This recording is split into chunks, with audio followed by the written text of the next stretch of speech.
कल्याण सिंह, राजनाथ सिंह, रामप्रकाश गुप्ता, मायावती, मुलायम सिंह, इन सबकी सरकारों में हरिशंकर तिवारी मंत्री रहे। दोनों के बीच शाही और तिवारी के बीच का संघर्ष इतना भयानक होता था कि मुख्यमंत्री को पसीना आ जाता था गोरखपुर में नॉर्मलसी रिटेन करने में, शांति व्यवस्था बनाने। शाही रास्ते से हट गए और फिर हरिशंकर तिवारी की गाड़ी बिना किसी व्यवधान के पूर्वांचल में दौड़ने लगी। ब्रह्मदत्त द्विवेदी नेता नहीं, कलराज मिश्रा नेता नहीं, हरिशंकर तिवारी ब्राह्मणों का नेता। छबराम को भी नेताजी बोलते थे उत्तर प्रदेश में, ददुआ भी जाति आइकॉन रहा, लेकिन वो हरिशंकर तिवारी कोई नहीं। क्या अतीक, क्या मुन्ना, मुख्तार और बाकी जितने भी लोग, ब्रजेश सिंह, मुख्तार, अतीक, चाहे जिसको गिन देख लीजिए, धनंजय, ये सब लोग हरिशंकर तिवारी की यात्रा के बाद के लोग हैं। गोरखपुर में हरिशंकर तिवारी और उनका हाथा दोनों का महत्व बन रहा हमेशा। कोई सरकार उनको कभी महत्वपूर्ण, मतलब बहुत प्रभावशाली मंत्रालय नहीं मिला, लेकिन लाल बत्ती की गाड़ी हमेशा रही। मंत्री वो 10 साल लगातार।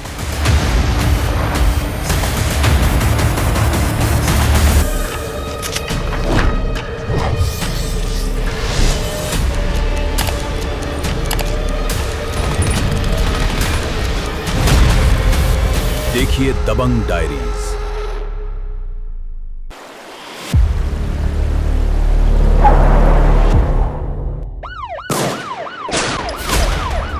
पूर्वांचल की राजनीति में अगर किसी एक नाम ने डर, दबदबा, जातीय समीकरण, अपराध और सत्ता को एक ही धागे में पिरोया तो वो नाम था हरिशंकर तिवारी।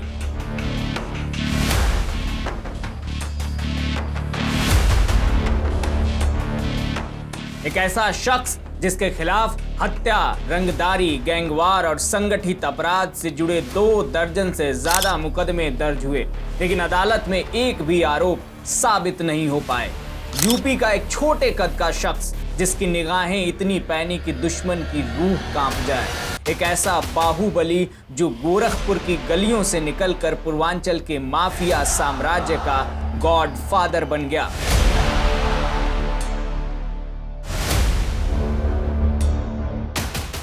कहा जाता है कि उस दौर में पूर्वांचल की सियासत 2 नामों के इर्द गिर्द घूमती थी। एक तरफ वीरेंद्र प्रताप शाही और दूसरी तरफ हरिशंकर तिवारी। दोनों के बीच की दुश्मनी ने पूर्वी उत्तर प्रदेश को सालों तक गोलियों की गूंज में डुबोए रखा। ठेकों की लड़ाई, गैंगवार, राजनीतिक वर्चस्व और जातीय ध्रुवीकरण ने पूरे इलाके की तस्वीर बदल दी। वो ब्राह्मण राजनीति का ऐसा चेहरा बने जिसने ठाकुर वर्चस्व को सीधी चुनौती दी। उनके हाथे से लेकर विधानसभा तक फैसले होते थे। उनके समर्थक उन्हें ब्राह्मणों का मसीहा कहते थे, जबकि विरोधी उन्हें पूर्वांचल के माफिया नेटवर्क का सबसे बड़ा संरक्षक मानते थे। उनके इर्द गिर्द मुख्तार अंसारी, अमरमणि त्रिपाठी, ब्रजेश सिंह और श्री प्रकाश शुक्ला जैसे कई चर्चित नामों की कहानियां जुड़ती चली गईं। और यही वजह है कि हरिशंकर तिवारी की कहानी सिर्फ एक नेता की कहानी नहीं है, बल्कि उस दौर की कहानी है जब पूर्वांचल में बैलेट और बुलेट साथ साथ चलते थे। तो आज जानेंगे गोरखपुर के टांडा गांव में जन्मे एक साधारण ब्राह्मण युवक के पूर्वांचल का गॉडफादर बनने तक का पूरा सफर। पंडित हरिशंकर तिवारी उत्तर प्रदेश की राजनीति में, या यूं कहिए देश की राजनीति में, ये नाम एक प्रस्थान बिंदु है। प्रस्थान बिंदु, यहां से भारत और विशेष रूप से उत्तर प्रदेश में अपराध और राजनीति के गठजोड़ से आगे की यात्रा आरंभ हुई। अपराध और राजनीति का गठजोड़ तो था, लेकिन अपराधी पीछे रहते थे। वो राजनेताओं के समर्थन में पीछे से ताकत लगाते थे कि भाई नेता चुनाव जीते, फिर नेता हमको लाभ दे। हरिशंकर तिवारी जब पहली बार, अगर मैं सही स्मरण कर रहा हूं, शायद 1985 में विधायक हुए चिल्लू पार से, तो हरिशंकर तिवारी जब विधायक हुए, निर्दलीय जीते, तब हरिशंकर तिवारी की उस विजय ने अपराधियों को राजनीति की बल्लगा खुद अपने हाथ में थामने की वो दे दी, शक्ति दे दी कि अब हम पीछे नहीं रहेंगे, हम खुद चुनाव लड़ेंगे, हम खुद नेता बनेंगे। इसलिए मैंने कहा, यह प्रस्थान बिंदु है हरिशंकर तिवारी की यात्रा राजनीति में। उत्तर प्रदेश में आप देखिए तो जितने भी बाहुबली, दबंग उत्तर प्रदेश की राजनीति में चर्चित हैं, जितने नाम आपको एक सांस में याद आएंगे, क्या अतीक, क्या मुन्ना, ये मुख्तार और बाकी जितने भी लोग, ब्रजेश सिंह, मुख्तार, अतीक, चाहे जिसको देख लीजिए, धनंजय, ये सब लोग हरिशंकर तिवारी की यात्रा के बाद के लोग हैं। इन्होंने वहीं से प्रेरणा ली कि जब पंडित जी जीत कर जा सकते हैं तो हम क्यों नहीं, हम पीछे क्यों रहें, हम नेता को क्यों जिताएं, हम खुद चुनाव क्यों नहीं लड़ें और खुद क्यों नहीं जीतें। कहानी शुरू होती है गोरखपुर के चिल्लूपार इलाके के टांडा गांव से। 6 अगस्त 1934 को एक साधारण ब्राह्मण परिवार में जन्मे हरिशंकर तिवारी का शुरुआती जीवन किसी आम ग्रामीण युवक जैसा था। परिवार में कोई राजनीतिक विरासत नहीं थी, न ही कोई ऐसा साम्राज्य था जिसे आगे बढ़ाना था। लेकिन कहते हैं कि कुछ लोग हालातों से नहीं बल्कि अपने हौसलों से, अपने फैसलों से इतिहास बनाते हैं। पढ़ाई के लिए हरिशंकर तिवारी गोरखपुर पहुंचे। उस दौर में गोरखपुर सिर्फ एक शहर नहीं था बल्कि पूर्वांचल की राजनीति का केंद्र बनता जा रहा था। इसी माहौल में हरिशंकर तिवारी ने गोरखपुर विश्वविद्यालय में कानून की पढ़ाई शुरू की। हालांकि उस दौर में विश्वविद्यालय केवल पढ़ाई का केंद्र नहीं था बल्कि जाति और राजनीतिक संघर्षों की प्रयोगशाला भी था। उस दौर में ब्राह्मण और ठाकुर खेमों के बीच वर्चस्व की लड़ाई लगातार बढ़ रही थी। 1960 के दशक में छात्र राजनीति के जरिए हरिशंकर तिवारी ने अपना नेटवर्क बनाना शुरू किया। विश्वविद्यालय कोर्ट के सदस्य बने और धीरे धीरे प्रभावशाली लोगों से संपर्क बढ़ाने लगी। हरिशंकर तिवारी को लेकर यह कहा जाता है कि उनकी सबसे बड़ी ताकत थी लोगों को जोड़ना और अपने पक्ष में लामबंद करना। 1970 के दशक में गोरखपुर विश्वविद्यालय छात्र संघ पर ठाकुरों का कब्जा था। रविंद्र सिंह जैसे ठाकुर नेता अध्यक्ष बने और उनके शागिर्द वीरेंद्र प्रताप शाही उभरे। उस वक्त हरिशंकर तिवारी किराए के कमरे में रहते थे जहां वो छोटी छोटी मीटिंग्स करते और ब्राह्मण युवाओं को एकजुट करते थे। लेकिन असली खेल शुरू हुआ रेलवे ठेकों से। उस समय पूर्वांचल में रेलवे परियोजनाओं और सरकारी ठेकों का दौर शुरू हुआ था। 1960-70 के दौर में छोटी लाइन को बड़ी लाइन में बदलने के काम में करोड़ों रुपए का खेल था। ठेकों पर कब्जे को लेकर कई ग्रुप एक्टिव थे। उसमें पूर्वांचल के कई बाहुबलियों का भी नाम था और यहीं एक और नाम जुड़ा और वो नाम था हरिशंकर तिवारी। हरिशंकर तिवारी ने यहाँ हाथ आजमाया और ठाकुरों से टकराव शुरू कर दिया। कहा जाता है कि एक डीएम की शय से उन्हें मौका मिला ये ठेका लेने का। तभी हरिशंकर तिवारी ने एक हाता बनाया जिसकी चर्चा आज तक होती है। गोरखपुर के धर्मशाला बाजार में एक किलेबंद घर की तरह जहां फैसले होते, झगड़े निपटते, ठेके बंटते थे। और ये हाता आज भी मशहूर है जहां लोग काम करवाने आते थे। प्रोफेसरों से लेकर छात्र नेता तक सब इस हाते में आते थे। लेकिन ये सिर्फ शुरुआत थी। हाता में हुजूम लगने लगा और हरिशंकर तिवारी की ताकत धीरे धीरे देखते देखते बढ़ती चली गई। इस हाते को लेकर कहा जाता है कि यह पूर्वांचल की समानांतर सत्ता का केंद्र बन गया था। धीरे धीरे हरिशंकर तिवारी का प्रभाव गोरखपुर से बाहर निकलकर बस्ती, देवरिया, महाराजगंज और गाजीपुर तक फैलने लगा। लेकिन वो कहते हैं ना कि सत्ता की हर चढ़ाई अपने साथ संघर्ष भी लाती है। हरिशंकर तिवारी का राजनीतिक दलों पर प्रभाव कैसा था, इसको ऐसे समझिए कि कल्याण सिंह, राजनाथ सिंह, रामप्रकाश गुप्ता, मायावती, मुलायम सिंह, इन सबकी सरकारों में हरिशंकर तिवारी मंत्री रहे। 10 साल लगातार मंत्री रहे उत्तर प्रदेश में। हाँ, 10 साल, 97 से 2007 तक ठीक मंत्री रहे लगातार। सोचिए, सरकारें बदली, अलग अलग विचारधारा की, अलग अलग रंग की सरकारें आई, लेकिन हरिशंकर तिवारी सब में मंत्री।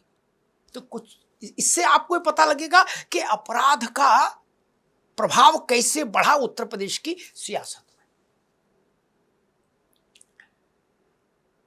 वीरेंद्र प्रताप शाही और पंडित हरिशंकर तिवारी,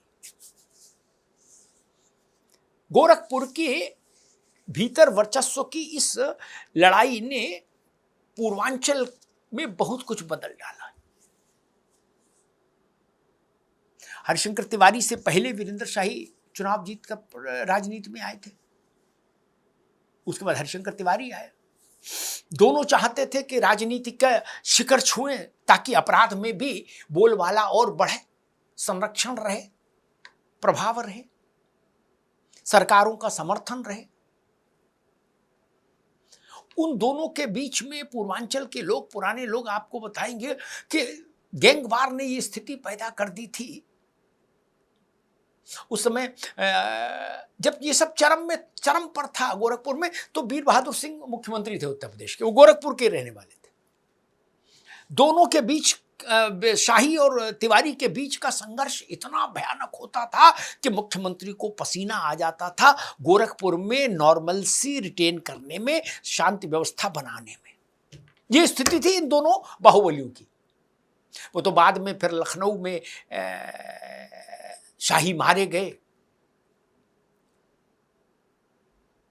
उसमें पूरब के एक शूटर का नाम आया, इशारा हरिशंकर तिवारी की ओर भी हुआ। लेकिन शाही रास्ते से हट गए और फिर हरिशंकर तिवारी की गाड़ी बिना किसी व्यवधान के पूर्वांचल में दौड़ने लगी। खैर, अब आते हैं गैंगवार की उस खौफनाक दुनिया पर जिसका जिक्र यूपी के आपराधिक किस्सों में होता है। 1970-80 के दशक में गोरखपुर गोलियों की तड़तड़ाहट से गूंजता था। ब्राह्मण बनाम ठाकुर की लड़ाई चरम पर थी, लेकिन असल में लड़ाई आर्थिक वर्चस्व की थी। रविंद्र सिंह की 1989 में गोरखपुर रेलवे स्टेशन पर गोली मारकर हत्या कर दी गई, जिसके बाद वीरेंद्र प्रताप शाही ने वहां की कमान संभाली। शाही को शेरे पूर्वांचल कहा जाने लगा। वो खुली जीप में घूमता, जिंदा शेर के साथ प्रचार करता। दूसरी तरफ तिवारी देखने में और बातचीत करने में बेहद सौम्य थे, लेकिन चालाक अत्यधिक थे। कभी सीधे लड़ाई नहीं लड़ते, उनकी प्लानिंग अलग और एक्शन अलग नजर आती थी। उनके गुट में साधु सिंह, मकुनी सिंह जैसे लोग थे जो गाजीपुर तक फैले थे। ठेकों की लड़ाई सड़कों पर उतरी, लाशें गिरती रही। गोरखपुर इतना खतरनाक हो गया था कि ट्रेनों में लोग खिड़कियां बंद कर लेते थे। इसी बीच तिवारी पर रासुका लगी। 1984 में महाराजगंज लोकसभा चुनाव में जेल से पर्ची भरा, लेकिन हार गए और शाही भी हारे। लेकिन जेल में रहकर भी तिवारी का बिजनेस चलता रहा। अगला साल आया, हरिशंकर तिवारी के जीवन का सबसे बड़ा साल होने वाला था। एक तो राजनीति के दृष्टि से, तो दूसरा पावर और रुतबे के दम पर। वो साल था 1985 और इसी साल होना था उत्तर प्रदेश का विधानसभा चुनाव। उस समय गोरखपुर की एक विधानसभा सीट चिल्लूपार से 3 बार के विधायक भृगुनाथ चतुर्वेदी मैदान में थे, जिनको लेकर कहा जाता है कि वो बेहद ईमानदार थे। लेकिन अब उन्हें एक बाहुबल की जरूरत थी, क्योंकि उनके वारिस डॉक्टर मुरलीधर दुबे की हत्या हो चुकी थी और उन्होंने हरिशंकर तिवारी के लिए अपने विधायक पद से और कांग्रेस पार्टी से इस्तीफा दे दिया। 1983 में हरिशंकर तिवारी को उनका संरक्षण प्राप्त हुआ और हरिशंकर तिवारी को नेशनल पीजी कॉलेज की प्रबंध समिति का अध्यक्ष बनाया गया और चिल्लूपार की राजनीतिक विरासत सौंप दी गई। 1985 में वहां से हरिशंकर तिवारी ने चुनाव लड़ा और पहली बार विधायक बने। उन्होंने ये चुनाव जेल से ही लड़ा। इसके बाद वे यहाँ 5 बार चुनाव जीतकर विधायक बने रहे। ये वो दौर था जब अपराध राजनीति में घुसा और भारत में पहला केस जहां जेल से चुनाव जीता गया। और फिर देश की सियासत में एक कहानी भी बनने लगी कि देश में जेल से भी नेता बना जा सकता है, जिसकी नींव हरिशंकर तिवारी ने रखी थी। चिल्लूपार से इस जीत के बाद हरिशंकर तिवारी ने कभी पीछे मुड़कर नहीं देखा और इसके बाद वो 22 साल तक चिल्लूपार से विधायक रहे। कांग्रेस से 3 बार जीते और बाकी बार अन्य दलों से, लेकिन दुश्मनी भी जारी रही। 1997 से जब उत्तर प्रदेश में सपा बसपा की राजनीति का अस्थिर दौर शुरू हुआ, तब वे कल्याण सिंह, राम प्रसाद गुप्ता, राजनाथ सिंह, मायावती और मुलायम सिंह के मंत्रिमंडल में मंत्री बने। यहां तक कि जब जगदम्बिका पाल ने उत्तर प्रदेश में जोड़ तोड़कर एक दिन की सरकार बनाई, तब वे उसकी ओर चले गए और कैबिनेट के मंत्री का दर्जा भी हासिल कर लिया। उनका किसी राजनीतिक दल से कोई परहेज नहीं था। वे कांग्रेस, भाजपा और सपा बसपा सभी में आराम से आते जाते रहे। हरिशंकर तिवारी ने केवल अपराधियों को विधानसभा लोकसभा का रास्ता नहीं दिखाया, उन्होंने अपराधियों में बाहुबलियों को जाति का आइकॉन भी बनाने की एक परंपरा शुरू की कि जाति आइकॉन भी है बाहुबली। इसीलिए वो ब्राह्मणों के बड़े नेता कहे जाते थे हरिशंकर तिवारी। और यही दबाव रहा कि मायावती, मुलायम सिंह, कल्याण सिंह, राजनाथ सिंह, कोई उनको अपनी मुख्यमंत्री रहते हुए अपनी सरकार से बाहर नहीं कर सका। मंत्री पद ऐसा कोई नहीं हुआ जो उनसे मंत्री पद छीन ले। सबको लगता था कि भाई पंडितों के तो सबसे बड़े नेता हरिशंकर तिवारी है। सोचिए, जिस उत्तर प्रदेश में तमाम ब्राह्मण नेता थे, तमाम दलों में, नरेंद्र तिवारी से लेकर श्रीपति मिश्रा तक कांग्रेस में थे, भारतीय जनता पार्टी जनसंघ में भी बहुत सारे लोग थे, लेकिन ब्रह्मदत्त द्विवेदी नेता नहीं, कलराज मिश्रा नेता नहीं, हरिशंकर तिवारी ब्राह्मणों के नेता, नरेंद्र तिवारी नेता नहीं ब्राह्मणों के, हरिशंकर तिवारी। ये एक ट्रेंड चला और फिर उसने बाहुबलियों को जातीय पहचान भी देना शुरू कर दिया। वो चीज भी बड़ी विचित्र रही, उसने भी भारत की राजनीति को बहुत विचित्र ढंग से प्रभावित किया। वो ठाकुरों के बाहुबली, वो ठाकुरों के नेता हैं, फला बाहुबली ब्राह्मणों के नेता हैं, फला बाहुबली पिछड़ों के नेता हैं, फला बाहुबली दलितों के नेता हैं। ये भी हुआ। जातियां अपराध में भी अपने आइकॉन खोजती रही। उत्तर प्रदेश में ऐसा पुराने समय में भी होता रहा है, लेकिन फिर वो राजनीति में नहीं आए। ये डबल कॉम्बिनेशन हरिशंकर तिवारी की समझ शुरू हुआ, जातीय आइकॉन और राजनीति में दबंग होते हुए। अन्यथा जातीय आइकॉन तो छविराम भी था, निर्भय गुर्जर भी रहा, बलखड़िया भी रहा, लाला राम भी रहा उत्तर प्रदेश में, लेकिन वो नेता नहीं हो पाए, वो अपराधी रहे। छविराम को भी नेताजी बोलते थे उत्तर प्रदेश में लोग, ददुआ भी जाति आइकॉन रहा, लेकिन वो हरिशंकर तिवारी कोई नहीं हो पाया। साल 1986 में कमलापति त्रिपाठी के एक प्रोग्राम में हरिशंकर तिवारी शिरकत होने के लिए गए, लेकिन लौटते वक्त गिरफ्तार हो गए। हल्ला मचा कि वीर बहादुर सिंह एनकाउंटर करवाना चाहते थे। इस खबर के बाद 5000 लोगों ने थाने को घेर लिया और जय जय शंकर, जय हरिशंकर के नारे थाने के चारों ओर गूंजने लगे।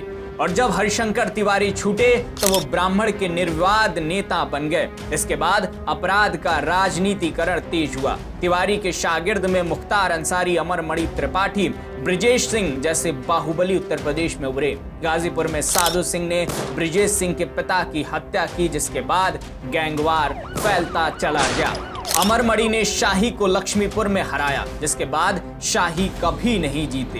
देखते ही देखते साल 1990 के दशक तक उत्तर प्रदेश में गैंगवार चरम पर पहुंचा। इस दौरान कल्याण सिंह सरकार ने एनकाउंटर पॉलिसी अपनाई, जिसके तहत खूब लाशें गिरी, मगर हरिशंकर तिवारी को राजनीति में स्थिरता मिली और शाही ने अपराध छोड़ दिया।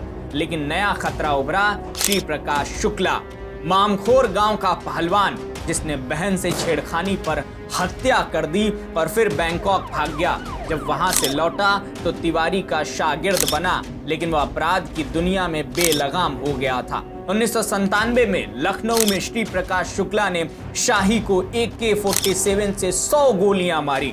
फिर बिहार के मंत्री ब्रिज बिहारी प्रसाद की अस्पताल में हत्या कर डाली और हरिशंकर तिवारी को धमकी दी और खुद चिल्लूपार से चुनाव लड़ने का ऐलान किया।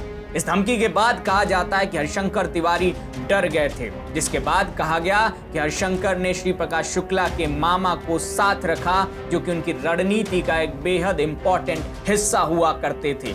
इस बीच श्री प्रकाश शुक्ला ने कल्याण सिंह की सुपारी ली, जिसकी खबर फैलते ही 1998 में एसटीएफ ने गाजियाबाद में उसका एनकाउंटर कर दिया और इस तरह अपराध की इस दुनिया में कथित तौर पर हरिशंकर तिवारी की जान बची। लेकिन इन सब के इतर राजनीति में हरिशंकर तिवारी का जलवा जारी रहा। कल्याण सिंह से लेकर मायावती, मायावती से लेकर मुलायम सिंह यादव तक हर सरकार में मंत्री रहे। विज्ञान, तकनीक, स्टाम्प रजिस्ट्रेशन जैसे विभाग संभाले। ब्राह्मण वोट बैंक की वजह से हर पार्टी उन्हें चाहती थी। हालांकि उन पर 2 दर्जन से अधिक मुकदमे दर्ज थे, लेकिन एक भी साबित नहीं हुए। और अपराधीकरण का असर यूपी में ये हुआ कि मुख्तार अंसारी, रमाकांत, उमाकांत, धनंजय सिंह जैसे नेता बाहुबली के तौर पर उभरे और हरिशंकर तिवारी को पूर्वांचल के माफिया का गॉड फादर कहा गया, जैसे मुंबई में करीम लाला। मुझे याद है एक बार किसी ने पूछा था हरिशंकर तिवारी से कि भाई आप राजनीति में क्यों आए? तो उन्होंने कहा था कि हम कांग्रेस में तो बहुत लंबे समय से थे, लेकिन पर्दे के पीछे काम करते थे, नेता लोगों को ही जितवाते थे। लेकिन फिर जब वीर बहादुर की सरकार ने हमारा शोषण किया, उत्पीड़न किया, हमको कष्ट दिया, तब फिर हमने सोचा कि अब हमें खुद नेता बनना चाहिए। यही प्रस्थान बिंदु था और हरिशंकर तिवारी ने उस प्रस्थान बिंदु पर पांव रखा, तो उसके बाद फिर कभी पांव पीछे नहीं खींचा। गोरखपुर में हरिशंकर तिवारी और उनका हाथा दोनों का महत्व बना रहा हमेशा, कोई सरकार नहीं हो। वो एक सिरा रहे गोरखपुर में राजनीति का हमेशा। तमाम विरोधों के बाद भी गोरखपुर में हरिशंकर तिवारी को नजरअंदाज कर पाने की स्थिति में कोई नहीं था और ना उनके हाथा को नजरअंदाज कर पाने की स्थिति में कोई था। वहां तक हरिशंकर तिवारी ने अपने को पहुंचा लिया था। आप सोचिए, मंत्रालय में उनको कभी महत्वपूर्ण, मतलब बहुत प्रभावशाली मंत्रालय नहीं मिला, लेकिन लाल बत्ती की गाड़ी हमेशा रही। मंत्री वो 10 साल लगातार रहे। बहुत कम लोग होते हैं जो 10 साल लगातार मंत्री रहे और इतने मुख्यमंत्री बदल जाए, लेकिन तिवारी जी का सिक्का चलता रहे। बाद में तिवारी ने अपने राजनीतिक भविष्य को और मजबूत करने के लिए उसे जातीय कवच भी पहना दिया और पार्टियों के मन में ये डर बैठ गया कि अगर हरिशंकर तिवारी को हटाएंगे या उनको उपेक्षित करेंगे या उनको दरकिनार करेंगे तो ब्राह्मण वोट नाराज हो जाएगा। ये भी एक बड़ा कवच का काम करता रहा हरिशंकर तिवारी के लिए जब तक वो जिए। लेकिन उनकी सबसे बड़ी, जिसके कारण वो याद रखे जाएंगे, सबसे बड़ा मैं कहूँगा एक जो देन है वो ये है कि वो अपराधियों को पर्दे के पीछे से लाकर सीधे विधानसभा का रास्ता दिखा दिए, लोकसभा का रास्ता दिखा दिए। और अब तो आलम यह है कि लगभग हर प्रदेश में हरिशंकर जैसे उदाहरण आपको मिल जाएंगे जो अपराधी हैं, बाहुबली हैं और सीधे सदन में जा रहे हैं, उत्तर प्रदेश में भी और देश के हर हिस्से। अगर हरिशंकर तिवारी की विरासत की बात की जाए तो बड़े बेटे कुशल तिवारी 2 बार संत कबीर नगर से सांसद रहे। छोटे बेटे विनय शंकर चिल्लूपार से बसपा विधायक रहे। भांजे गणेश शंकर विधान परिषद सभापति बाद में बसपा से निकाले गए और सपा में शामिल हुए। लेकिन 2007 और 2012 में हरिशंकर तिवारी खुद राजेश त्रिपाठी से हार गए और वो राजेश जो कभी हरिशंकर तिवारी के साथ थे वो अब बागी बन गए, जो शमशान बाबा के नाम से पहचाने जाने लगे। इस हार के बाद हरिशंकर तिवारी ने चुनावी राजनीति छोड़ी, लेकिन ब्राह्मण नेता बने रहे। परशुराम पूजन समिति बनाई और कई मंदिर भी बनवाए और अंत में लंबी बीमारी के बाद 16 मई 2023 को 89 साल की उम्र में गोरखपुर में हरिशंकर तिवारी का निधन हो गया। और आखिर में उसी मुक्ति पथ शमशान में हरिशंकर तिवारी का अंतिम संस्कार हुआ, जिसे राजेश त्रिपाठी ने बनवाया।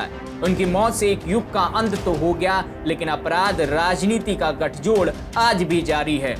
हरिशंकर तिवारी ने जो लकीर खींची उस पर कई चल रहे हैं और हरिशंकर तिवारी को लेकर यह भी कहा जाता है कि उनके कहानी में बुलेट और बैलेट दोनों साथ चलते थे, जिसकी वजह से पूर्वांचल की सियासत बदल गई।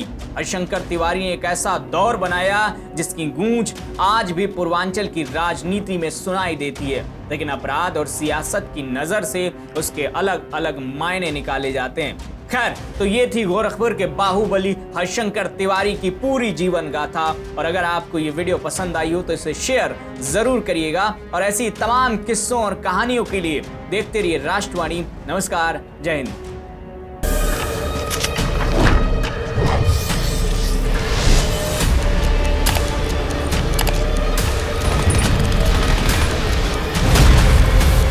देखिए दबंग डायरीज